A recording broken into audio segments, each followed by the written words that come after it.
ಈಗ ನಾನು ಹೇಳಬೇಕಾಗಿರುವಂತ ವಿಚಾರ ಇವಾಗ ವದಂತಿ, ನಮ್ ಕಿವಿಗೆ ಬಿದ್ದಂತ ವದಂತಿ. ವದಂತಿ ನಂಬರ್ 1 ಏನು ಅಂತ ಹೇಳಿದ್ರೆ, ನಿವೇದಿತಾ ನನ್ನ ಬಳಿಯಿಂದ ಆಲೆಮನಿ ಅಂದ್ರೆ ಜೀವನಾಂಶ ಕೋಟ್ಯಾಂತರ ರೂಪಾಯಿ ನನ್ನಿಂದ ಆಲೆಮನಿ ಪಡೆದಿದ್ದಾರೆ ಅನ್ನೋ ಒಂದು ವದಂತಿ ಹರಿದಾಡ್ತಿದೆ, ರೂಮರ್ಸ್.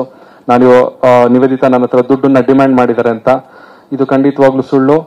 ಅವರು ಯಾವುದೇ ರೀತಿಯಾದಂತ ಆಲೆಮನಿ ನನ್ನಿಂದ ಪಡ್ಕೊಂಡಿಲ್ಲ. ಅವರು ಅದನ್ನ ಕ್ಲೇಮ್ ಕೂಡ ಮಾಡಿಲ್ಲ. ನಾನು ಅವ್ರಿಗೆ ಆಲೆಮನಿ ನಾನು ಕೂಡ ಕೊಟ್ಟಿಲ್ಲ. ಸೊ ಇದೊಂದು ವದಂತಿ. ಇವಾಗಲೇ ಮತ್ತೊಮ್ಮೆ ಕ್ಲಿಯರ್ ಮಾಡ್ತಾ ಇದ್ದೀನಿ, ಜೀವನಾಂಶ ಆಲೆಮನಿ ಅದನ್ನ ನಿವೇದಿತ ಅವರು ಕ್ಲೇಮ್ ಮಾಡಿಲ್ಲ. ನಾನು ಕೂಡ ಯಾವುದೇ ರೀತಿಯಾದಂತ ಆಲೆಮನಿ ನಿವೇದಿತ ಅವರಿಗೆ ಕೊಟ್ಟಿಲ್ಲ. ಹಾಗೆ ಎರಡನೇ ವದಂತಿ, ಒಂದು ಮಕ್ಕಳು ಮಾಡ್ಕೊಳ್ಬೇಕು ಅನ್ನೋ ಒಂದು ಕಾರಣ, ಅಂದ್ರೆ ನಿವೇದಿತೆಗೆ ನಾನು ತುಂಬಾ ಫೋರ್ಸ್ ಮಾಡ್ತಿದ್ದೆ ಮಕ್ಕಳು ಮಾಡ್ಕೊಳ್ಳೋಣ ಅಂತ.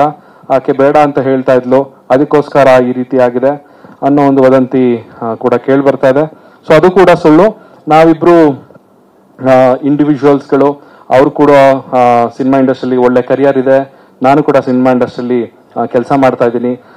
ಸೊ ಹಾಗಾಗಿ ಸೊ ಈ ಒಂದು ಏನಿದೆ ಈ ಮಕ್ಕಳು ಮಾಡ್ಕೋಬೇಕು ಅನ್ನೋದು, ಸೊ ನನಗೂ ಆದಂತ ಇನ್ನೂ ಒಂದಷ್ಟು ಪ್ಲಾನ್ಗಳಿದೆ ಏನೇನೋ ಮಾಡಬೇಕು ಅಂತ. ಇದು ಕೂಡ ಸುಳ್ಳು. ಇದು ಏನ್ ವದಂತಿ ನೀವೆಲ್ಲರೂ ಕೇಳ್ತಾ ಇದ್ದೀರಾ, ಇದು ನಮ್ಮ ಒಂದು ವಿಚ್ಛೇದನಕ್ಕೆ ಕಾರಣ ಅಲ್ಲ. ಸೊ ಹಾಗೆ ನಿವೇದಿತಾ ಅವರು ಕೂಡ ಚೆನ್ನಾಗಿ ದುಡಿತಾ ಇದ್ದಾರೆ, ಸಿನಿಮಾ ಇಂಡಸ್ಟ್ರಿ ಚೆನ್ನಾಗಿ ಅರ್ನ್ ಮಾಡ್ತಾ ಇದ್ದಾರೆ. ಅವರು ಕೂಡ ಇಂಡಿಪೆಂಡೆಂಟ್ ವುಮೆನ್, ಅವರು ಯಾರ ಮೇಲೂ ಡಿಪೆಂಡೆಂಟ್ ಆಗಿಲ್ಲ. ಹಾಗೆ ನಾವು ಜೊತೆಲಿದ್ದಾಗ್ಲೂ ಅಷ್ಟೇ ಅವರ ಕೆಲಸನ ಅವ್ರು ನೋಡ್ಕೊಳ್ತಾ ಇದ್ರು, ಅವ್ರ ಖರ್ಚುಗಳನ್ನ ಅವ್ರು ನೋಡ್ಕೊಳ್ತಾ ಇದ್ರು.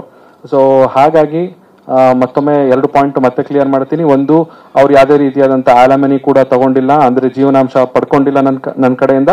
ಹಾಗೆ ಇನ್ನೊಂದು, ಮಗು ಮಾಡ್ಕೊಳ್ಳುವಂತ ಒಂದು ಕಾರಣ ಏನಿದೆ ಅದು ಕೂಡ ಸುಳ್ಳು.